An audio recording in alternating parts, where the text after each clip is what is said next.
the values thing was the reason I went to it with Axon Garside, really, because I mean, it's a bit cliche, but I like working with people. You buy from people, don't you? And the picture I had been given in my mind's eye with marketing organisations, they all have stupid names. They're always called something Apple or something Box or a colour or something.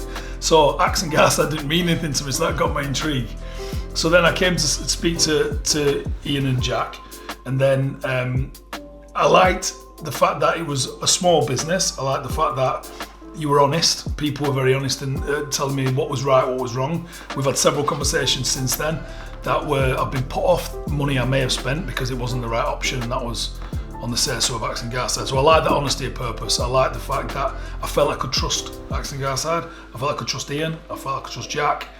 And ultimately, my gut was right, and that's kind of how I made those decisions. The cost was a big concern for me because it's not a cheap product, but it is a valuable product, and it's a cost versus value kind of decision we had to make. I looked at 2 different pieces of software that were CRM systems.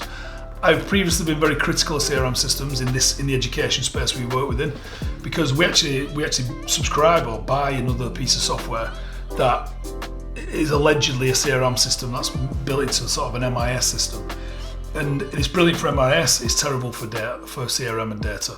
So what I've seen a lot of is traditional CRM systems that have been sort of twisted and squeezed into the education space. And what would happen with many of those systems was we would be changing the way we operate, which we know is successful, to fit into the system. And I felt that was always the wrong way of doing things. When I spoke to Jack and when I spoke to Ian, it was very clear to me that it was the opposite way around. It was about what is your situation here, where do you want to get to, and how do you want to achieve it, and this is how HubSpot can add value and can make that happen. And that to me was quite an easy sell. I also looked at Salesforce, but the model was very salesy, as it would suggest, and it was considerably more expensive for the bits we wanted.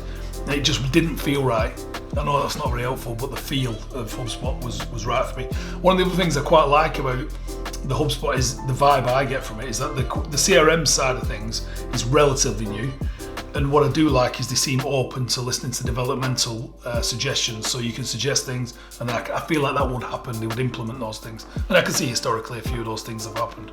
So I quite like that idea, that it's not just a behemoth like Salesforce felt like. It was more a usable system, and I like the modularized thing. There's a lot of positives with it, really. There's a lot of positives. I think Bright Direction chose Axon Garside to implement HubSpot for them, just due to us exhibiting an understanding of their business and also their goals for the organisation during the pitch process. As far as I'm aware, we were pitching against one other agency who were also proposing to implement HubSpot.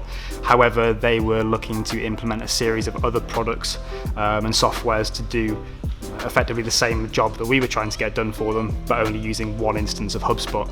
The benefit that I think that we brought to the table above and beyond the competition was the fact that we were going to centralise all their communications and processes in one system, as opposed to just repeating what they were doing before, which was using lots of disparate systems to manage their end-to-end process. During the pitch process, Bright Direction's main concern with the solution that we were offering them was the culture shift. There was huge concern and angst amongst the team around moving from their old processes and systems to a new way of doing things.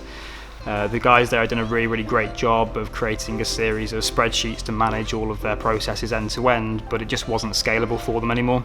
And I think one of the things that was quite daunting was a completely new way of running their business, essentially. Now I think in hindsight, if you were to ask those people about those concerns they had, they were very, very real, but I think now we've quashed those and they're all getting to grips with using HubSpot, and it's brought benefit to them in bucketfuls. I think the main benefits that we and HubSpot have brought to Bright Direction Training's business is a new way of working, I think fundamentally.